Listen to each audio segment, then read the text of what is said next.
Ready to move in premium triplex villas at Bachapalli APR projects. Railway sub inspector Malavika మొన్నటి వరకే పేరు పెద్దగా ఎవరికీ పరిచయం లేదు.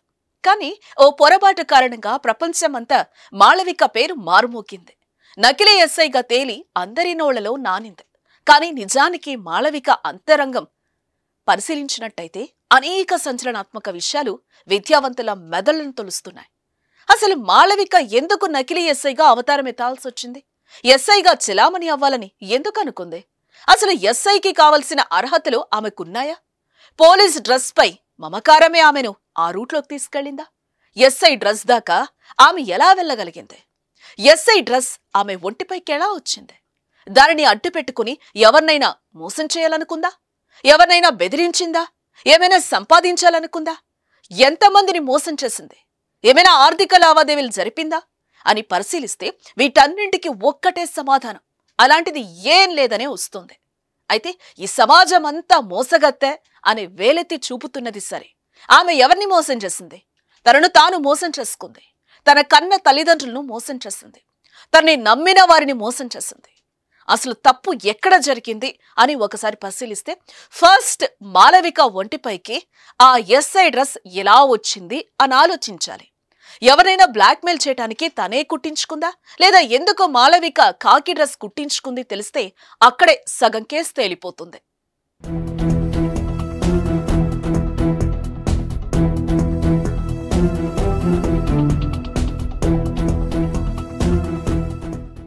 అసలు మాళవిక బ్యాక్గ్రౌండ్ ఒకసారి పరిశీలించినట్లయితే పూర్తి మ్యాటర్ బయటకొచ్చే ఛాన్స్ ఉంది.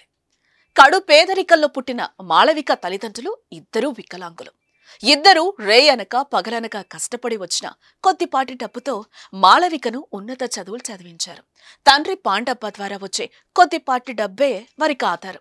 మొదట్నుంచి చదువులో చురుకుగా ఉండే మాళవికకు ప్రభుత్వ ఉద్యోగం వస్తుందని ఆ తల్లిదండ్రులు గంపడాసలు పెట్టుకున్నారు. ఎన్నో కలలు కన్నారు. ఇంటికొచ్చిన ప్రతి ఒక్కరికి తమ బిడ్డ పెద్ద ఉద్యోగం చేస్తుందని గొప్పలు చెప్పుకున్నారు.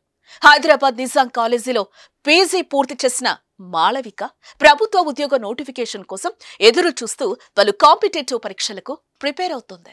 అదే సమయంలో ఆర్పీఎఫ్ నోటిఫికేషన్ మాళవిక కంటపడింది. వెంటనే అప్లై చేసుకున్న మాళవిక నిబద్ధతతో చదివింది. తాను పడ్డ కష్టానికి ప్రయోజనం చేకూరింది. రైల్వే రిక్రూట్మెంట్ బోర్డులో ఎస్ఐగా ఎంపికైంది. అంతే, తాను పడ్డ కష్టానికి ఫలితం దక్కింది అని ఎగిరి గంతేసింది. తల్లిదండ్రుల కాళ్లకు నమస్కరించి తాను రైల్వే ఎస్ఐగా ఎంపికైన వార్తను చూపించింది. ఆ వార్తను చూసిన మాళవిక తల్లిదండ్రులకు నోటి మాట రాలేదు. తమ కూతుర్ని చూసి గర్వపడ్డారు. అప్పుడు తన తల్లిదండ్రులు కార్చిన ఆనంద బాష్పాలు మాళవిక మెదడు పలకంపై చెరగని ముద్ర వేశాయి. ఇన్నాళ్లు పడ్డ కష్టం ఒక్కసారిగా తీరిపోయిందని ఆ తల్లిదండ్రులు పట్టరాని సంతోషంతో గాల్లో తేలాడారు. తాము పడ్డ కష్టాన్నంతా మర్చిపోయారు. వాళ్ల జీవితంలోకి సంతోషం ఆలస్యంగా వచ్చిందని సర్దుకుపోయారు. అయితే అక్కడే పెద్ద ట్విస్ట్ జరిగింది.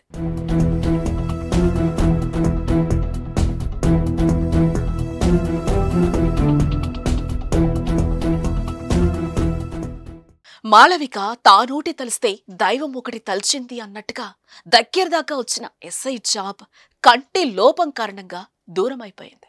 కంటిలో చిన్న మెల్లుండడంతో మాళవికను రిజెక్ట్ చేశారు రైల్వే అధికారులు. ఆ వార్త విన్న మాళవిక గుండెలు పగిలేలా ఏడ్చింది. తనకు తాను సముదాయించుకుంది. మళ్లీ పరీక్ష రాసి ఏదో ఒక జాబ్ కొడతాననే నమ్మకం ఉన్నప్పటికీ తన తల్లిదండ్రులు ఒక్కసారిగా గుర్తుకొచ్చారు. తనకి జాబ్ వచ్చిన సందర్భంలో తల్లిదండ్రుల ఆనందం చూసిన మాళవిక ఆ ఆనందాన్ని వారికి దూరం చేయదలుచుకోలేదు. తనకి జాబ్ రాలేదన్న విషయం తెలిసినా, తనకి మెల్లకన్ను ఉందని తన తల్లిదండ్రులకు తెలిసినా వారు తట్టుకోలేరని, బతికి ఉండలేరని ఓ తీసుకోకూడని నిర్ణయం తీసుకుంది. తన తల్లిదండ్రుల ఆనందం కోసం తప్పుడు మార్గాన్ని ఎంచుకుంది. రాని జాబ్ వచ్చినట్టు చెప్పుకున్న తన మాటల్ని నిజం చేయాలని చూసింది. అనుకున్నదే తడువుగా ఎల్బీ నగర్లో రైల్వే పోలీస్ డ్రెస్ కుట్టించుకుంది. కొత్తపేటలో నకిలీ ఐడి కార్డ్ తయారు చేయించుకుంది. శంకర్పల్లిలో పోస్టింగ్ అని ఆర్డర్ సృష్టించింది. పోలీస్ డ్రెస్లోనే ఇంటికెళ్ళింది.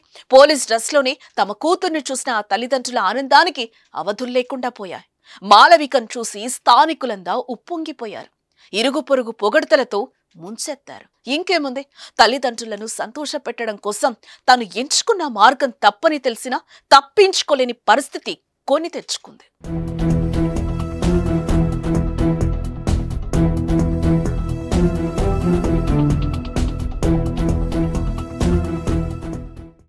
కొద్ది రోజులు అందరినీ నమ్మించి ఆలోగా ఇంకా ఏదో పెద్ద జాబ్ కొడదామనుకుంది. అందులో భాగంగా అందరినీ నమ్మించడం కోసం ఎస్ఐ పాత్రలోకి పరకాయ ప్రవేశం చేసింది. నటించడమే కాదు, జీవించింది. ఎక్కడో సికింద్రాబాద్లో జాబ్ చేస్తోందంటే తన ఉనికి కోల్పోతానేమోనని ఏకంగా నల్గొండ సికింద్రాబాద్ రైల్లోనే డ్యూటీ చేసింది. రైల్వే బోర్డులో ఎంతో మంది అధికారులు ఉండటం కారణంగా ఆమెను ఎవరూ ఐడెంటిఫై చేయలేదు. జీతమైతే రావటం లేదు, కానీ తాను నిజమైన ఎస్ఐగానే తనకు తాను ఊహించుకుంటూ ముందుకెళ్తోంది. అలా నెల కాదు, 2 నెలలు కాదు, ఏకంగా ఏడాది పాటు ఎస్ఐ పాత్రలో ఒదిగిపోయింది. అంతేకాదు, మహిళా దినోత్సవానికి ఎస్ఐ హోదాలో గెస్ట్ గా హాజరై మోటివేషనల్ స్పీచ్ ఇరగతీసింది. ఆ స్పీచ్ విన్నవారెవరైనా ఆమెను నకిలీ ఎస్ఐ అనలేనంతగా మాట్లాడింది. స్కూళ్లలో, కాలేజీల్లో విద్యార్థులకు ఎన్నో ఉపయోగకరమైన పాఠాలు కూడా చెప్పేది. అయితే ఇంతలా లీనమై జాబ్ చేస్తున్న తనకి ఖర్చుల కోసం డబ్బు ఎలా అనే సందేహం అందరికీ రావటం సహజం. అయితే ఇక్కడే మనం తెలుసుకోవాల్సిన ఇంకో ఆసక్తికరమైన ఘటన బయటకొచ్చింది. రైల్లో హైదరాబాద్కి వచ్చి పోలి డ్రెస్ మార్చుకుని ఓ బ్యూటీ సెంటర్లో బ్యూటీషియన్ గా పనిచేసి వచ్చిన డబ్బులను జీతం డబ్బులుగా తల్లిదండ్రులకు పంపించేది అని తెలిసింది.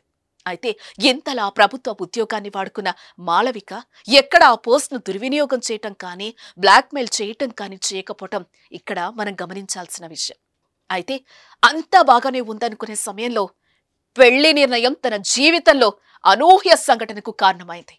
తల్లిదండ్రులనైతే నమ్మించింది, కానీ కట్టుకోబోయేవాడి ముందు మాళవిక కట్టుకథలు నడవలేదు. మాళవిక పోస్టింగ్ ఎక్కడ, శాలరీ ఎంత అనే ఎంక్వైరీ చేసిన అతడికి దిమ్మ తిరిగే నిజాలు తెలిసాయి. మోసపూరిత అమ్మాయిని పెళ్లి చేసుకోబోనని నకిలీ ఎస్ఐ గుట్టు రట్టు చేశాడు ఆ యువకుడు. చట్టవిరుద్ధంగా పోలీస్ యూనిఫామ్ను ధరించి రైళ్లలో ఉచితంగా ప్రయాణం చేయటం, రైల్వే ఎస్ఐనని తప్పుడు ప్రచారం చేయటం నేరం కాబట్టి పోలీసులు ఆమెను కటకటాల్లోకి నెట్టారు. ఏదేమైనా మాళవిక తీసుకున్న ఓ తప్పుడు నిర్ణయం తన తల్లిదండ్రులకు తలవంపులు తేవడమే కాక జీవితంలో అన్ని ప్రభుత్వ ఉద్యోగాలకు అర్హత కోల్పోయింది. అయితే ప్రభుత్వ ఉద్యోగస్తులే సమాజంలో ఉన్నతులా, ప్రభుత్వ ఉద్యోగం రాని వారంతా అసమర్థులా? ఆ భావనే మాళవికను ఇంత దూరం తీసుకొచ్చింది, ఎన్ని తప్పులు చేసేలా ప్రేరేపించింది. ప్రభుత్వ ఉద్యోగం పేరుతో అక్రమాలకు, మోసాలకు పాల్పడకపోవటం మాత్రమే మాళవికకు కొంత కలిసొచ్చే అవకాశం. నిరుద్యోగులు, విద్యార్థులు అంతా మాళవిక ఉదంతాన్ని ఉదాహరణగా తీసుకుని చట్ట వ్యతిరేక కార్యక్రమాలు చేపట్టద్దని మనము కోరుకుందాం.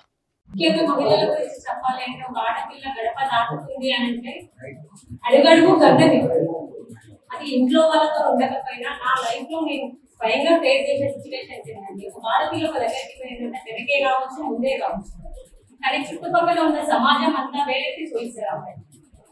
ఏంటి, ఎక్కడికి వెళ్ళింది, ఏం జరుగుతుంది, విమర్శించడానికి విమర్శల ప్రపంచంలో మనం బతుకుతుంది. అదే విధంగా నేను ఏమని చెప్తా అంటే, ప్రతి ఒక్కరికి ఒక రిక్వెస్ట్ ఏంటి అంటే, ఒక ఆడది బయటికి వెళ్ళింది అంటే ఒక ఏదో ఒకటి సాధించడానికి వెళ్ళింది. మెయిన్ ఏంటంటే, మేము మా వయసుకి సపోర్ట్ చేస్తున్నాము, ఇంకేదో చేస్తున్నాము కాదు. 10 మంది వేరెత్తి నీ వైఫ్ ని చూపించిన ఒక ఆడపిల్లని, ఒక తండ్రికి నీ బిడ్డ ఇది చేస్తుంది అన్నా, అది కాదు నా బిడ్డ ఇది, నా బిడ్డ ఇది చేస్తుంది, ఇది నిరూపిస్తుంది, నా భార్య ఇది చేస్తుంది, ఇది నిరూపిస్తుంది, ఏ రోజుకైనా నా భార్య ఇలా నిలుస్తుంటది అని మీరు నమ్మి తనని బయటికి పంపండి, వాళ్ళకి స్వేచ్ఛ ఇవ్వండి, సమాజంలో వాళ్ళని ఎదగనివ్వండి. ఈ రోజు నేను ఒక జాబ్ చేస్తున్నా కూడా ఒక ఆడపిల్ల ఏం చేయగలుగుతుంది?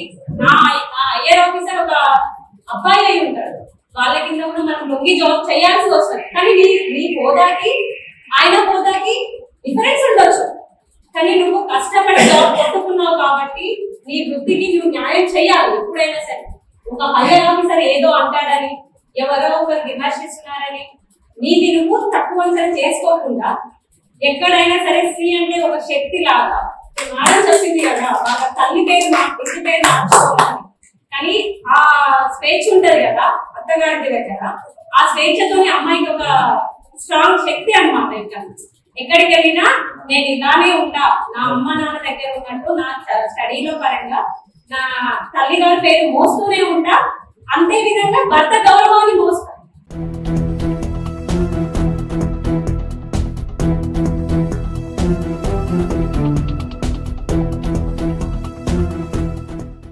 సుమన్ టీవీలో మీ పర్సనల్ అండ్ బిజినెస్ ప్రమోషన్స్ కోసం కింది నెంబర్కి కాంటాక్ట్ చేయండి.